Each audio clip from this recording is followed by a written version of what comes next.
Welcome to Dairy Delivery by the Dairy Star. On today's podcast, we start off on the gridiron as this issue's Dairy Pride section squares up with a 13-year veteran of the NFL, Marshal Yanda. Next, we visit with a new honoree to the Minnesota Livestock Hall of Fame, John Larsons. In our third conversation today, we'll speak with Dave Parr and Christine Henson, who are entering year 25 of organic farming. And with the Central Plains Dairy Expo wrapping up last week, we have an interview with Christy Mock, hearing about the event and how it brings people from all over the country to Sioux Falls, South Dakota. We close today's episode with Brian Duell of Clark County, Wisconsin. He speaks about trying to keep the roads clear and operational for dairy farmers during the blizzard Elsa. You're listening to Dairy Delivery. All dairy, all the time. What are your neighboring farm practices from sustaining the land for generations to come? What are some similarities between a farm in Wisconsin to Minnesota and across the Midwest and beyond? These are all questions you'll get answered through not only a newspaper, the Milk Break email newsletter, social media from Dairy Star, but now a podcast, the Dairy Delivery. Our reporters are on the farm hearing stories, asking questions, and bringing you the conversations. Now can be heard all right here on Dairy Delivery, found on Apple Podcasts and Spotify. I'm Dan Walker. And I'm Michelle Stangler, and we are reporters with Dairy Star, bringing you the latest in the dairy industry, including hearing from farmers across the Midwest and beyond. Well, Dan, it's getting to be the end of March. How's your bracket doing? Oh, I mean, it's not great in a big one with a bunch of friends. I think I'm like middle of the pack, but we're getting there. Got all four of the final four teams remaining yet, and we get the extra special treat of the Sweet 16 featuring Nebraska, Iowa, and Illinois all facing off in the same regional. Yeah, how special. I know that my bracket doesn't look the best. I was hoping, and probably hoped too much, that Wisconsin was going to make it in the top four. But that's okay. Maybe next year, right? Yeah, exactly. That's kind of been our mantra for a couple of years here now, is that always thinking next year is going to be the year for the Badgers. But they played a fun brand of basketball this year. It was fun to watch, except for obviously the last one. But High Point was... when I lived down in Greensboro, we were like half hour away from High Point. They were kind of like, they're part of the Piedmont Triad area. So I lived in Greensboro. It's Greensboro, High Point, and Winston-Salem. They're all kind of connected like that. And if you ever happen to be down there, their campus is crazy nice. Like it's I don't even know how to explain it. I know there's a steakhouse on campus. There's an ice cream truck that drives around that's like part of your meal plan. So it's free. And like, their baseball stadium, I worked in baseball, so we played them in like midweeks all the time, and their baseball stadium was really nice and had rocking chairs set up all around it, because I should have done research before we started recording, but I'm pretty sure like the first rocking chair was like made in High Point or something like that, because they got an indie ball team that's also called the High Point Rockers, based off of rocking chairs. Well, I can't believe we are nearing the end of March. That means it's almost spring planting season and hopefully no more fall springs. But if you're still watching basketball, go you. Always cool just to see who will win at the end, no matter upon the seeding. But beyond that, it is getting to be the end of spring farm show season. Yeah, I'd say we just wrapped up WPS show last week. I'd say those shows are always nice to get out there and see people who read our newspaper, people who we get to write stories about, and talk with them and visit with them and get to know them a little more personally, and they can get to know us a little bit, and then kind of have a name to put, or a face to put with the names on the article. So that's always really cool to get that face-to-face time with our readers. A lot of great conversations for sure. But talking about spring, it's April Fools. I know growing up on my family's dairy farm, it was always okay, my dad wakes up at 3:30 a.m. How can I fool him throughout the morning and make him forget that it's April Fools? And always just some fun memories on the farm. What about you? Any fun April Fools memories? Oh, I got my son's, he's 6 now. He's always got something up his sleeve to try to trick us. He hasn't quite gotten us yet because it stays on the front of my mind. But do you have a favorite trick that you tried to get your dad with? I can't think of one special memory, but it was always okay, what time is it? Have I gotten him yet? Has he gotten me?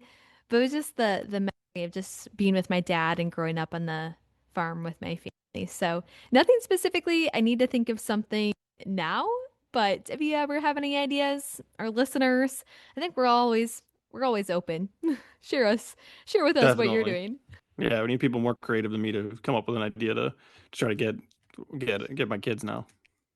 Yeah, well, we have a lot of conversations on today's episode, so should we get into it? Yeah, let's do it. We start today's episode near Anamosa, Iowa, with former Baltimore Raven and Iowa Hawkeye Marshal Yanda. Yanda grew up on a dairy farm just north of Anamosa.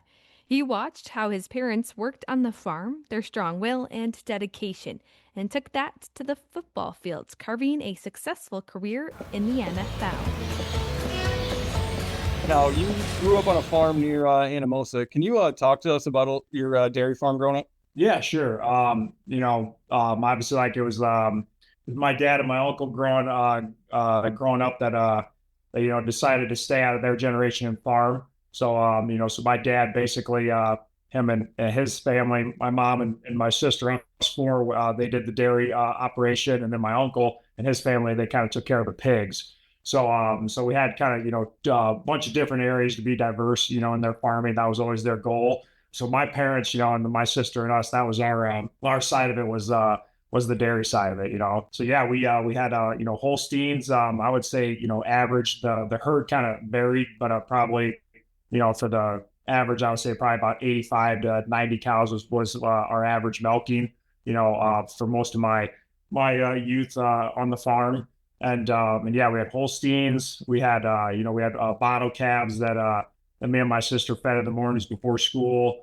And obviously, just a ton of hard work, right? We grew up north of Anamosa, 5 miles north of Anamosa, and lived back a long lane, and just a lot of pride and a lot of hard work, and out of our family, right? I was the fifth generation out of our family farm, so hard work was just a way of life, and it was awesome. I always tell people it's just the way I was raised, and the strong will and the work ethic that was instilled in me at a young age was just took me to obviously a lot of great heights in football and in life in general. But anyways, yeah, the history was just us growing up and milking cows, and we had our cows until 2000. So we sold our cows in the year 2000. So I was around 16 when we sold our milk cows. So that's kind of where it all where it all started. And then and obviously our family still does have some pigs, actually just the buildings now, and then we they row crop now. It's still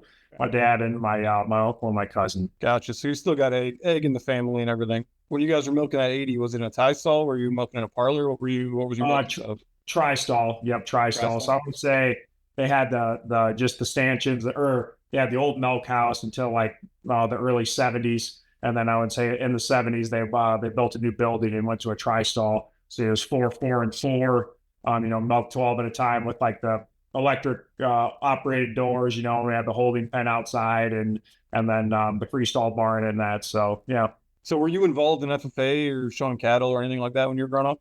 So we showed cattle early on, probably, I would say fifth grade, or even maybe a little earlier, probably fourth grade to probably my freshman year, where we showed cattle. And we mainly showed at the Jones County Fair. That was our county. And then we showed, I think, 1 or 2 years at the state fair as well. But I did not stay with it, actually. I think I got out of FFA probably my freshman year or sophomore year of high school. I can't remember. But anyways, we did show cattle growing up, and those are great experiences as well.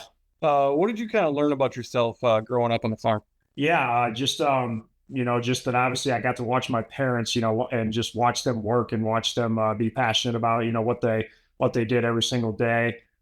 Taking care of the herd. They were like family. When the heifers were calving, and when the cows were calving, just taking care of them. Mom had a baby monitor in the house, for the maternity barn, so you could hear them, in case they were calving.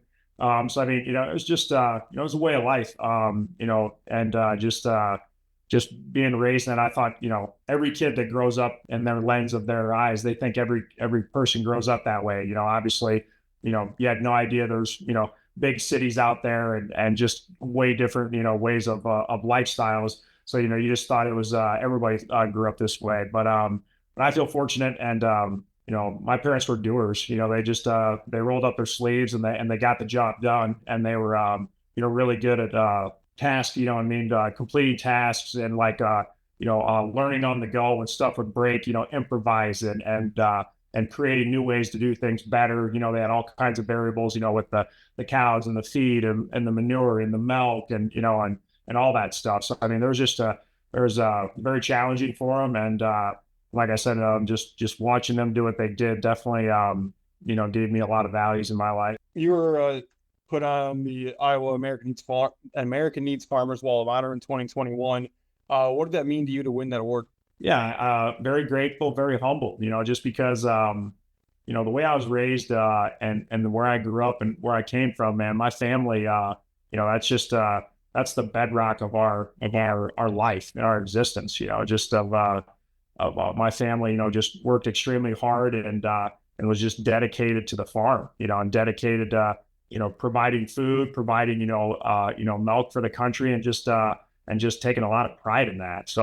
So yeah, I have a lot of pride from how I was raised and where I grew up, just because farmers are some hardworking, strong-willed people. You know what I mean? And I tell my dad this too, because he didn't play sports, but I'm like, Dad, you were strong-willed in what you did. You're going to go build a fence. I don't need a laser or anything. I'm gonna, you look by your eye, I can make that fence as straight as an arrow. And he's like, and I don't need anybody to tell me it'll look straight. I had enough, I had enough self-pride to build that fence straight, And I'm like, well, Dad, I watched you build that fence, and I watched you milk those cows and bale that hay and sweat through your overalls. I was like, I took all that and I took that to football. You know what I mean? And I took that strong will and I took that resilience into football, and man, it made me who I was, because I didn't have that strong will.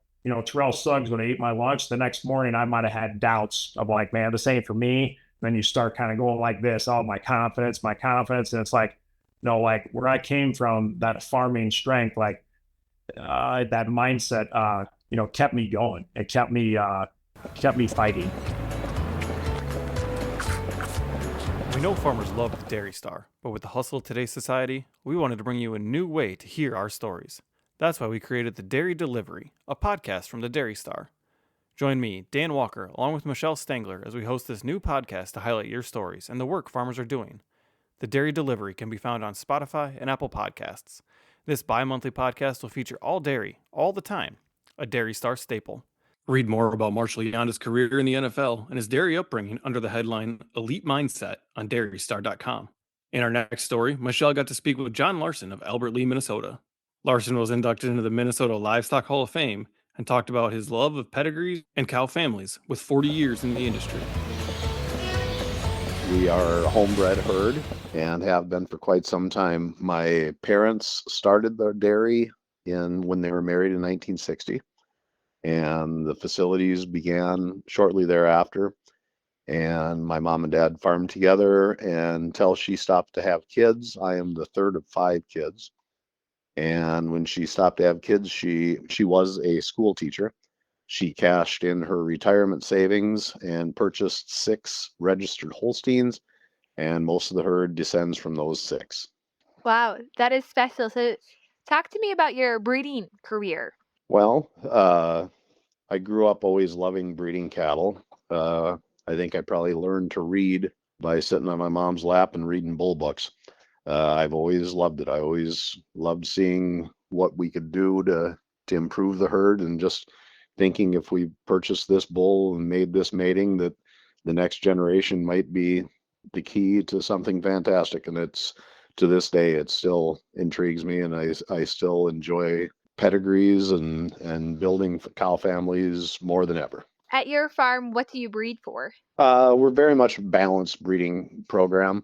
We have incorporated genomics quite a bit. Genomics was something that came along, I'm trying to think, probably 16, 17 years ago, and it benefited our family greatly. It certainly pointed us in the right direction in what animals we were going to work with. In the past, we were heavily dictated with what AI markets want and what foreign markets want. And we had a tremendous amount of success with that. And I've always enjoyed breeding type in addition to the health traits and production numbers. And to this day, I still very much enjoy the type and building excellent pedigrees and cow families and and cows that I like to look at as well as take care of every day. So, as you look at your 40-year history of breeding cows, certainly you said genomics was pretty life changing. How do you think it's changed the breeding? Like, what's the bigger picture that you're seeing breeding wise? Well, I enjoy all kinds of breeding personally. If someone is looking for that next show cow and they're able to pick a bull that gives them what they want, I think it's exciting. I think if the neighbor down the road who milks 1,500 cows wants 55-inch tall cows that are a little on the rounder side and get bred back easily and stay for generations, and that's what he looks for and that's what he gets, I think that's equally as exciting. I enjoy a balance, and that's what I've always bred for. And I always figured I breed them the way I like them, and if someone else agrees, then you've got a market. So we've kind of went with that philosophy, and it served us very well. Did you know within your first few years that you enjoyed breeding cows? I've loved it since I was a little kid. And why was that? Was it primarily your dad that influenced you, or were there some other influences, or maybe your Oh, education? yeah, I'm sure it was my father and his passion for registered cattle. And I suppose in early age, I was kid number 3 of 5. And a lot of times farm kids, and our family is no exception, don't go that many places, don't vacation that often. But what you do is you go to the fair and you meet other people and you work all year towards next year's fair. And I'm sure that showing cattle at a younger age inspired me to and thrilled me and kept me involved. And yeah, it's still kind of a something that you look back on, and yeah, that probably inspired you to keep going. Is there some success stories of breeding, whether that's working with certain people or certain cows or certain genomics that gets you excited? It's been a thrill.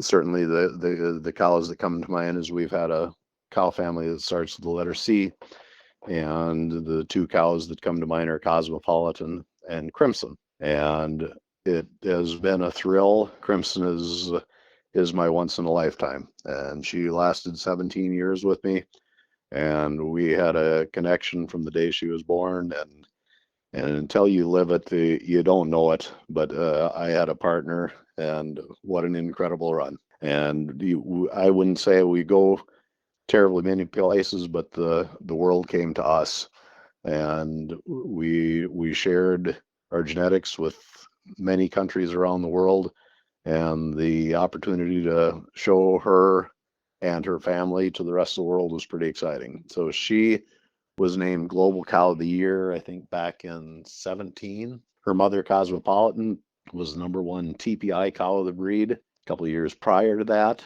we had another member of the family, Comical, which was the #1 net merit cow of the breed. Probably a couple of years later than that, and another cow named Atwood Cordial, who was the #1 type cow of the breed.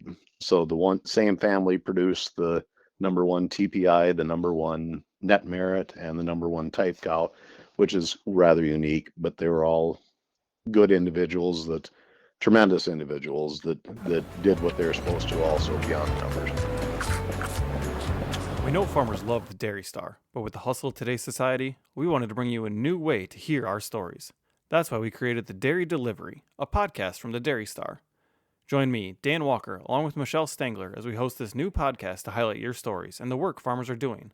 The Dairy Delivery can be found on Spotify and Apple Podcasts. This bi-monthly podcast will feature all dairy, all the time, a Dairy Star staple. Catch that story on dairystar.com under the headline Eyes First, Tools Second. It was such a special connection to hear his story and to hear about how his wife plays in it as well. Our third story today takes us up on the ridge near Lafarge, Wisconsin, such a beautiful part of the state.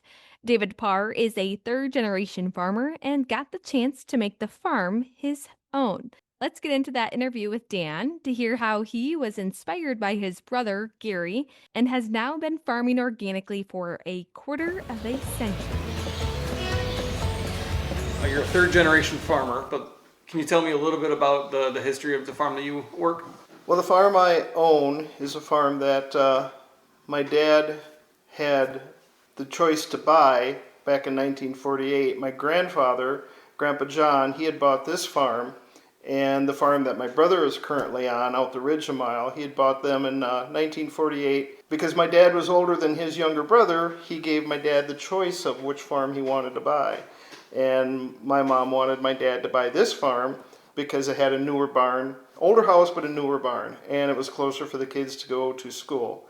So he bought this farm in 1948, and my folks raised 5 kids on this farm.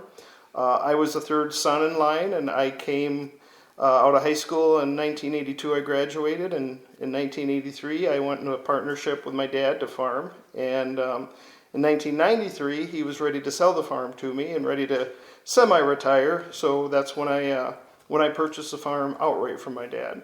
And so you say you've been farming this land since, like you said, so you're primary owner since '93. How many cows do you milk, and how do you milk them? We have 40 stanchions, and we try to keep them full all the time. Not all of them milk it all the time. Right now I think we're milking like 35, 36, 37. I have Amish that do my milking for me. I do all the other tractor chores.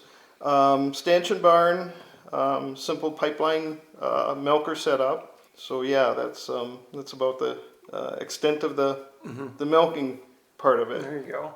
You weren't always an organic farm. You started off as conventional, and then in 2001 you were certified organic, correct? Correct. So can you talk about how you went from your conventional farm to kind of why you wanted to be organic and kind of that transition process? Well, my brother Gary, who actually owns now the farm that my dad's brother Bob had purchased from my grandfather in 1948, he had done a lot of painting of cars and smelled all those fumes, and the chemicals were really getting to him when he was spraying with weed spray, and he decided he wanted to go organic.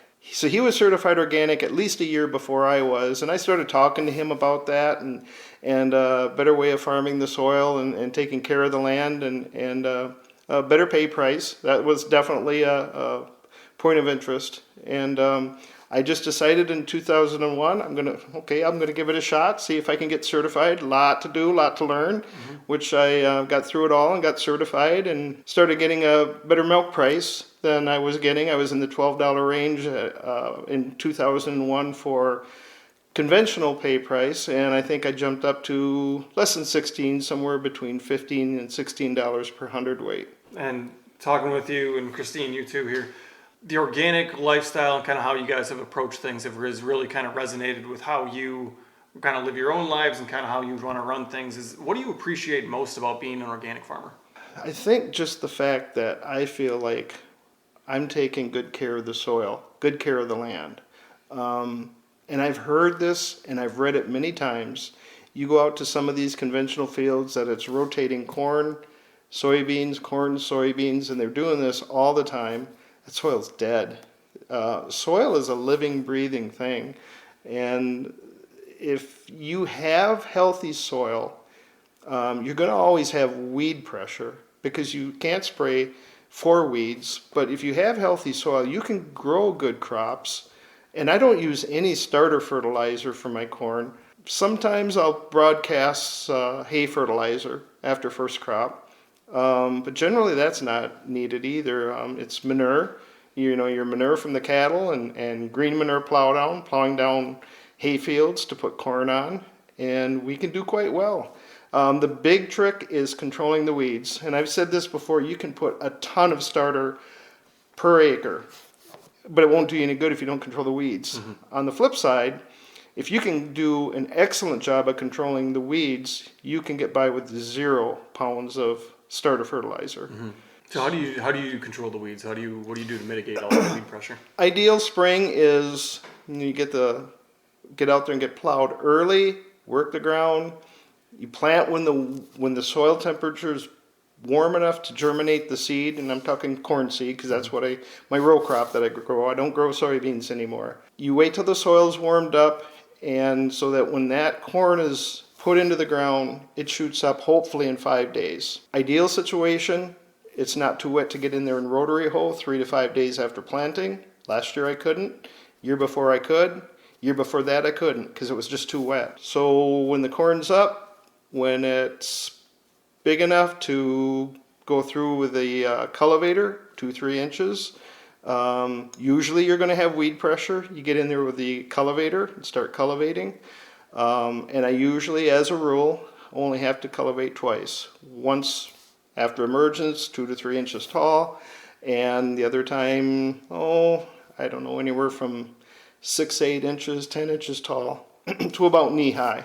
And then the corn is shaded the ground enough where your weed pressure it's not gonna grow like it does on open ground. Okay. So before the corn is up there and shading the ground. Yeah. So Say obviously weed pressure when you're not spraying, that's a big challenge you have as an organic farmer. yeah, that is controlling the weeds is the biggest thing growing crops, and mainly row crops, because there's weeds in alfalfa, there's weeds in hay ground, but you're mowing that every so many days. Yeah. What other challenges do you face as an organic farmer, and kind of how do you take those on?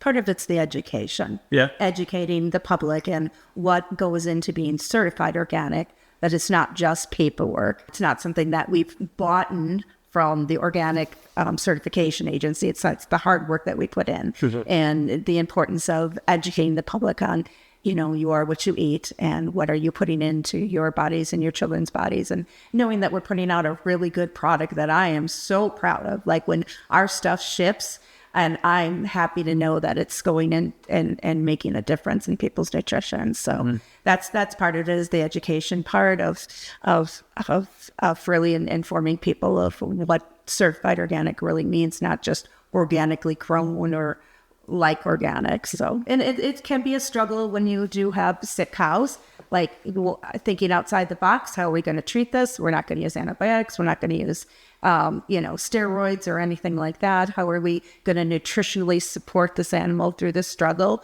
And having that relationship with a veterinarian clinic that also respects that and can also help support us in coming up with solutions to keep our herd healthy. I guess I'd have to second that about the health of the cattle. This year has been a really tough year. We've had a few stepped on teats. It's hurt our somatic cell count. Yeah. There's nothing you can do about that. They go to get up and they step on it, it's too late. Having them out a month earlier outside, and I get them out whenever I can and leave them out all day if it's nice, where they've got plenty of room. But in a stanchion barn, any barn other than a free stall, and even they have stepped on teats from time to time. Yeah. But it hurts your cell count. Generally, we can easily be in the 200,000 range. But with stepped on teats, you're doctoring, you're hand stripping them between milkings, and it's a waiting process until they get over the issue. Read about David Parr's organic farm under the headline Capitalizing on Tradition on dairystar.com. Our next story takes us back to the Central Plains Dairy Expo in Sioux Falls, South Dakota. Our reporter in the Dakotas, Jenna Buick, spoke with Executive Director of Central Plains Dairy Association and Central Plains Dairy Foundation, Christy Mock. Mock talked about the event that attracts nearly 4,000 people to the Great Plains. Christy, could you introduce yourself a little bit, and what is your role within the Central Plains Dairy Expo? Sure. My name is Christy Mock, as you mentioned. I am the Executive Director of the Central Plains Dairy Association and the Central Plains Dairy Foundation. And so those are the entities that put the expo on each year. So this year is the 25th anniversary of the Central Plains Dairy Expo. How did it go, and how many people attended the show? This has been such a wonderful week. We're always sad when the last day rolls around, but to know that up until this point, almost 3,500 folks have come through the door and enjoyed all of the offerings that we have, whether they're in the industry as an allied industry partner, or especially the dairy producers and their families and everybody who works on the farm. To know that we, had more than 4,000 people register, and nearly all of them who have registered have checked in, and we know we still have programming throughout the day. So it's been the numbers have been really, really great, and just the vibe here has been super wonderful. That's awesome. What is one staple that you have at the show during the welcome reception, and is a concert? So who was the musician this year, and how did that go? This year, the musician was Blackhawk. It's a duo known for their harmonies, and they are, they were breakout stars in the 90s. So anybody who is a fan of country music in the 90s really, really was so excited to hear that Blackhawk was coming this year. And I think that they've made a lot of new fan base as well. They were really great, catering to some of the kids that were in the crowd that were having a great time, as well as, some of the older people who maybe partied to their music in college in the 90s, but everybody really enjoyed it, and it was a fabulous evening on Tuesday. So the event started in Sioux Falls as a regional event, but it's grown to so much more. Can you talk about how far some people have traveled for the expo and why they come? We've been hearing answers that folks have come from, we know that folks have come down from Canada. We see Texas, Mexico, California, Colorado. We think of the Central Plains as North and South Dakota, Iowa, Nebraska, and Minnesota. And a lot of our vendors also come from Wisconsin. But we had somebody here from California who said, well, my California and Colorado dairy producers told me I need to come to this show. And so she came for the first time this year. And I think that word is getting out that, this is a strictly dairy show. We may, don't have cows at the show, but every vendor is only dairy. We don't let, any other vendors come in if they don't have a role on the dairy or can do something for your operation. Could you talk about all the planning that goes into this large event and what makes it all come together? Sometimes I think that this would go on without us if we were here planning it. Our board of directors, of course, is so supportive of our team and staff that actually works on this show year round. Planning for next year has already happened. In fact, we already have the 27 and 28 dates out there. But, planning literally begins on Monday morning when we, get back into the office. We are working on, all of the feedback. We'll be sending out surveys to folks that we really do listen to all the feedback that people provide to us, whether in conversation or through a survey. And we take it very seriously, and we try to make an enhancement or two every single year. So this year we introduced Little Farmer's Lane. That's been really popular because it gives a place for families with kids to rest for a little bit, maybe give the kids something to do that isn't necessarily just walking around to the booths. And it just allows for a little bit of a break. So, we're trying to make enhancements every single year, and we just really listen to what folks have to say and try to make those enhancements if we're able to. So what is your highlight of the show? A highlight for me was feedback that we received about the producers feeling taken care of and cared for. And that was something that was really special because we get bogged down a lot in the minutia and the planning of this. But to ultimately know that this is a day, an evening, maybe a day or even 2.5 days where producers can come off of the farm, off of the operation, feel like they're walking into a warm hug, that, everybody here is here for them, that they are cared for, and that they can sort of take a load off for just a little bit of time. Mental health is such a big issue in our industry. And we just to hear that farmers feel cared for when they walk through our doors, because they are our number one here, is just really rewarding for what we do. That's so awesome. Thanks, Christy. We are definitely looking forward to 2027. Great.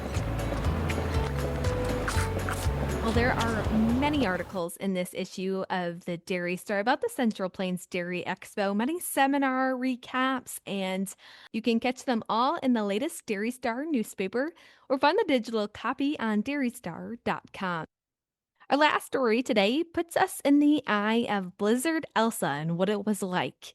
Our Wisconsin reporter Danielle Nauman's Duel talked about some of the resilience from the dairy farm community, helping clear roads and make way for milk haulers to get to farms. Well, when the snow comes down 3 inches an hour, you're talking, there's going to be 9 inches of snow on our road before we can get back to it. Yeah. So that was the issue. The per hour amount and the cycle time for the plow roads is where we say, you're starting to lose the battle, because there's so much snow coming at once. And then if you get 9 inches on the road for the general public, that becomes very difficult to navigate. That's like just a snapshot of the storm. When you look at amazing. I can say the farmers end of it, the dairy producers, the farmers did an amazing job. They have enough equipment, and they just figured out how to get the milk. The milk trucks was the issue. So milk trucks, for the most part, that was all of our discussion. It was milk trucks, and they figured out how to get them to the farm. I mean, they had to plow it to the state highway or whatever they had to do. They did it, and they would get the trucks out to the road. Of course, once they got to the road, now they have to deal with what we're dealing with, and that's some of it. Yeah. The dairy farmers, they not only made it work, did what they had to do, got the milk trucks in, got them out, and not only did they do that, there was a lot of farmers, with big articulated tractors with like forage blades on them, bunker blades, forage blades on them that helped tremendously in the townships. Read up on how the record snowfall in northern Wisconsin affected dairy farmers and milk haulers under the headline "Teaming Up to Keep the Milk Moving" on dairystar.com. What are your neighboring farm practices from sustaining the land for generations to come? What are some similarities between a farm in Wisconsin to Minnesota and across the Midwest and beyond? These are all questions you'll get answered through not only a newspaper, the Milk Break email newsletter, social media from Dairy Star, but now a podcast, The Dairy Delivery. Our reporters are on the farm hearing stories, asking questions, and bringing you the conversations. Now can be heard all right here on Dairy Delivery, found on Apple Podcasts and Spotify.